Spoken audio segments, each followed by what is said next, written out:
Assalamualaikum warahmatullahi wabarakatuh. Perkenalkan, nama saya Rada Putri, NIM 21086264. Baiklah, saya akan menjelaskan tentang sejarah perkembangan filsafat. Latar belakang sejarah perkembangan filsafat yaitu sejarah perkembangan ilmu pengetahuan menampilkan ciri khas tertentu. Perkembangan pemikiran secara teoritas senantiasa mengacu kepada peradaban Yunani. Kelahiran suatu ilmu tidak dapat dipisahkan dari peranan filsafat. Sebaiknya perkembangan ini diperkuat terhadap filsafat.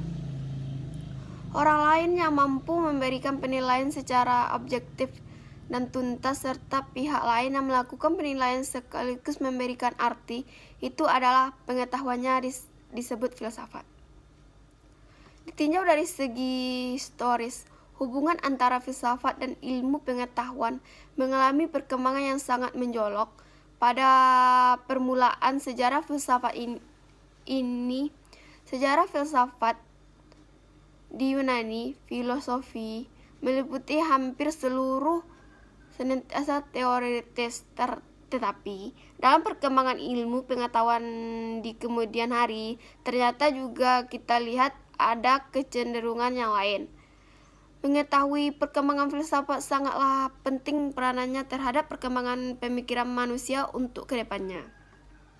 Sebab pembahasan tentang perkembangan pemikiran manusia untuk kedepannya, filsafat akan menyelidiki, mengenali, dan menelusuri sedalam-dalamnya, sejauh-jauhnya, dan seluas-luasnya mungkin semua tentang hakikat hidup dan aspek di dalamnya.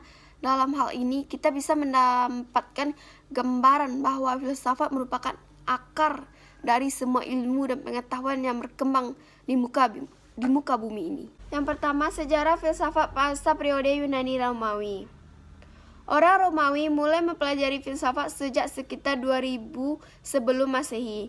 Ketika itu, bangsa Romawi menaklukkan Yunani. Karena itu, banyak prajurit dan jenderal Roma yang melakukan kontak dengan para filsuf Yunani.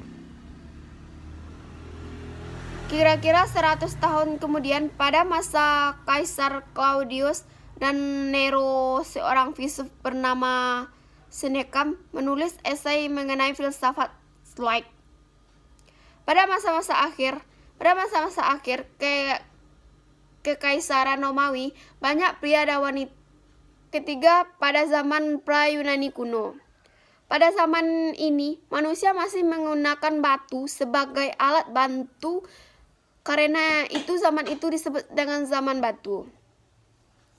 Penemuan-penemuan yang diperkirakan sebagai peninggalan zaman sebelum Masehi antara lain adalah alat-alat dari batu.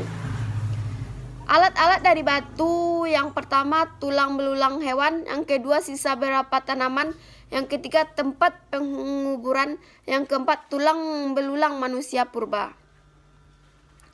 Abad ke-16 hingga 5 sebelum Masehi, manusia telah menemukan alat-alat yang terbuat dari besi, tembaga, dan perak yang digunakan sebagai macam peralatan. Zaman ini bisa kita sebut sebagai masa persiapan lahirnya filsafat abad 6 sebelum Masehi. Menurut Barthes, ada 3 faktor yang memperdahului lahirnya filsafat. Perkembangannya mite-mite atau mitologi yang cukup luar di kalangan